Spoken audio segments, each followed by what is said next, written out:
Welcome back to Outdoors with Larry Ray, brought to you proudly by Tennessee Wildlife Resource Agency, Barton Power Sports, Sportsman's Warehouse, and Best Care Home Services. Welcome back to Outdoors with Larry Ray. It's a beautiful Saturday morning in Memphis, Tennessee on ESPN 790 on the Great Turkey Show. Take it away, Larry. John Gordon, did you hear that? We're going to do that and start doing that a lot more often and everything. Well, we can. We can do that. We talked about the voiceover deal. Yeah. I can do that. Yeah. Oh, that's wonderful. All right, cut that out. All right, so, hey, good Saturday morning, John Gordon, of course, and Bill Cooksey are here. This is fourth Saturday of the month, and, of course, no bonus Wong. He just wouldn't fit in unless we ate the turkey, and then he would cook it for sure, and everything. But he just wants to cook and eat. He just does that. And there's a little noise going on in the background. Oh, yeah. We've got about, we got 1, 2, 3, 4. We got 5.5 people in the studio here, and I'm the half. But we got 2 Jims on right now. And I know a lot of you folks out there, I've got to tell Jim Spencer, who lives in Calico Rock, Arkansas, and both of these guys are from God's country, that I have again in my hand my autograph Bad Birds by Jim Spencer. I don't know when he wrote this, but every turkey season, Jim, I pull it out. I mean, what year is this? I'm trying to look and see where. I think it was 08. I'm not mistaken. I'm not mistaken. It was 2008 I wrote it. Well, it's still a book, folks. And I know he'd love to sell 1,000 of them this morning. It's still out there, but our good friend Jim Spencer, the author of Bad Birds, and he's probably written 2 or 3 other articles in his career. Jim's turkey books are how I prepare for turkey season. That's it. You asked everybody how they get ready. Yeah. That about 3 or 4 weeks before turkey season, I pull those out and I start reading them. Well, I'll send you the check's in the mail, Bill. And once again, he won't put a stamp on it, though. I'll know that. So if it's in the mail, it's coming from him. Everybody's saying, "What's the mail?" No, yeah, And also on the other end of the line, we got a guy that maybe a lot of you will relate to is the champion, world champion duck caller from Stuttgart, and with Rich and Tone for many years, and. But this guy loves to turkey hunt, and we're really glad to have Jim Ronquist on with us, too. Good morning, Jim. Good morning. Thanks for having me. Thanks for being with us. Let's talk. We got some really turkey lovers in the studio with us also that are listening in on this. And let's talk a little bit with Mr. Spencer here, because I know he just got back from a trip with his lovely wife, Jill, and they have turkey hunted I know they've hunted all these birds over here. They decided to go in a canoe to Hawaii to turkey hunt. They heard there were good rates on canoes to turkey hunt out there. But, no, turkey hunting in Hawaii. Jim, tell us a little bit about that experience. Well, I'll tell you what. I was about 30 years too old. It is not a game for an old man. It's where we hunted anyway, 9,000 and 10,000 feet. Steep as a cow's face on the slopes of Mauna Kea volcano, and I'm glad I did it, but I won't be doing it again. Was it in your bucket list? I mean, was that? Oh yeah, check that off. Really? Okay, but, I know, and they've talked about it. They've looked it up on where I had no idea that Hawaii had turkeys. Mm-hmm. Yeah, there's four of the 7 islands have turkeys. The big island, Hawaii, is the only one that they actually have a legal gun season on. But there are surprisingly a lot of birds, and I recommend it.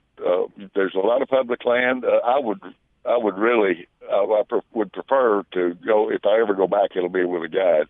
But it's doable if you're in decent shape and you don't mind climbing and working for them. There's a lot of birds.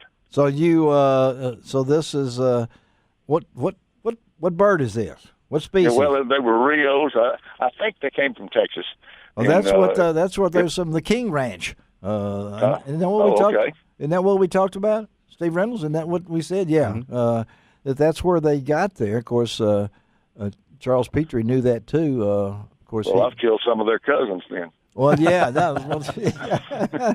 I think I've killed some of my cousins sometime down the road. But I saw some of Jim's pictures, and that place looked rough. Yes, it I mean, did. it's I got not it. all rolling No. little hill country and that sort of thing. It looked rough.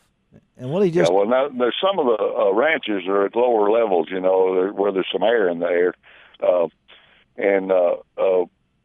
there's one guy over there, John Sabati. If you Google turkeys in Hawaii, his name will pop up. He's the top guide over there. Uh-huh. He has 100% success rate.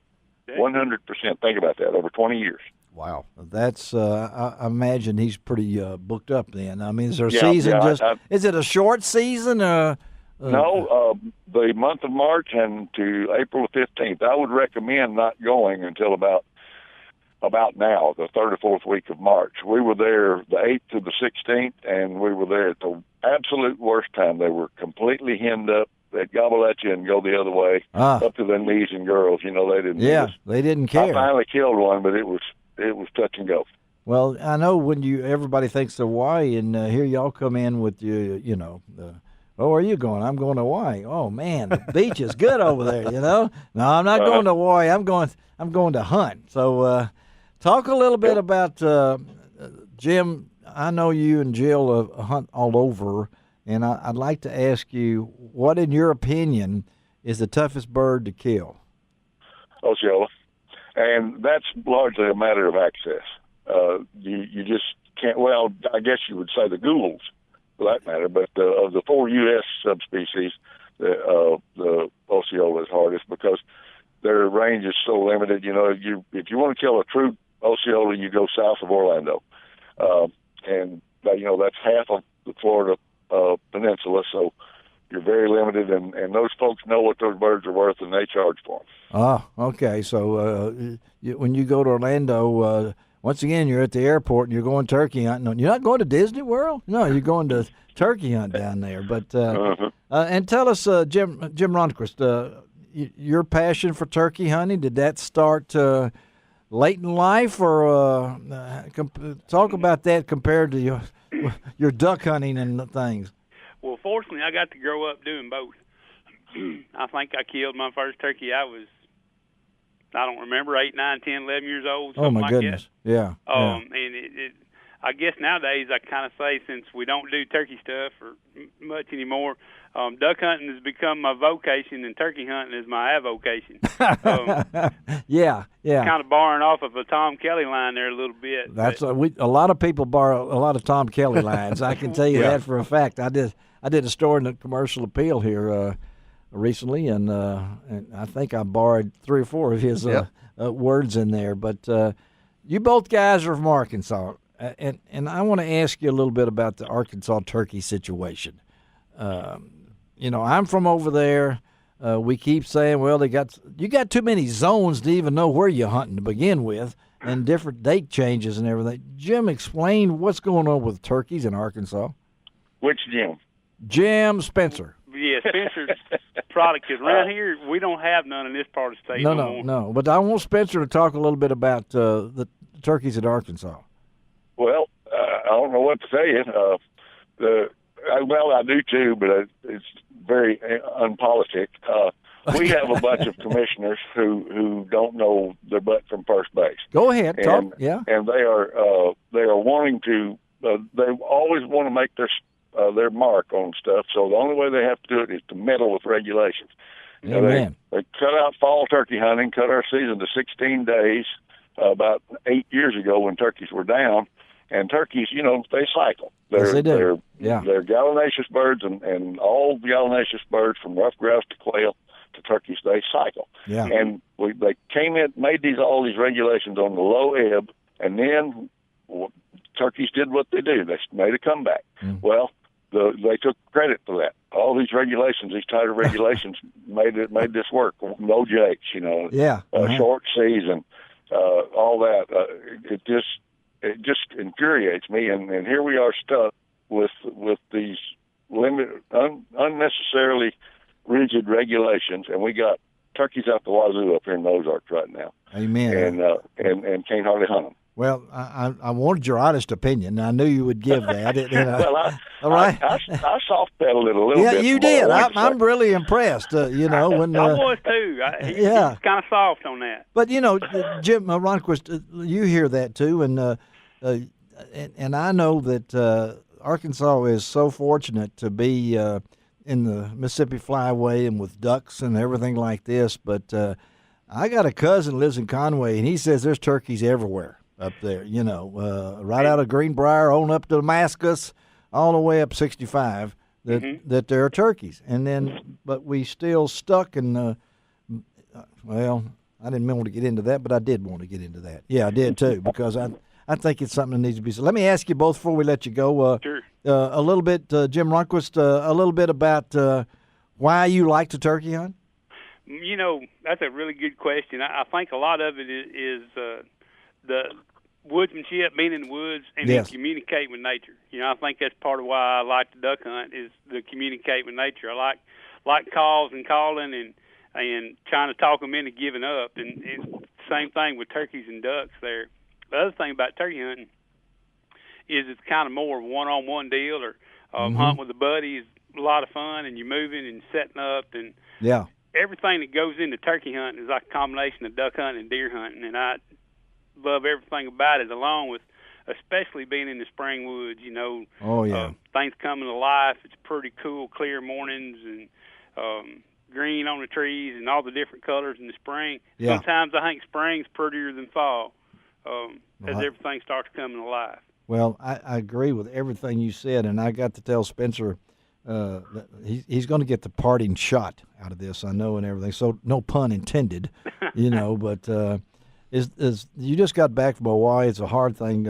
Is the drive? I think you still love that the quest for that bird, don't you, Jim?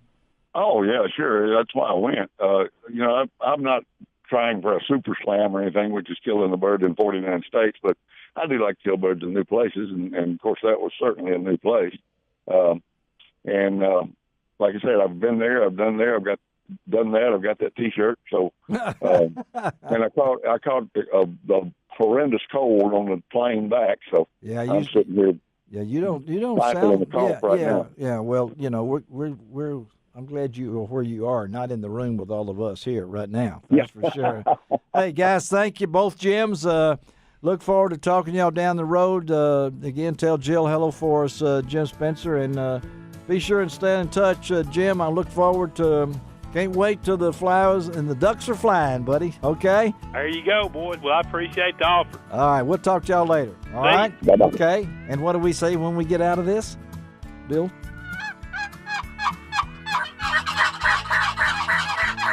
Oh, we'll be right back.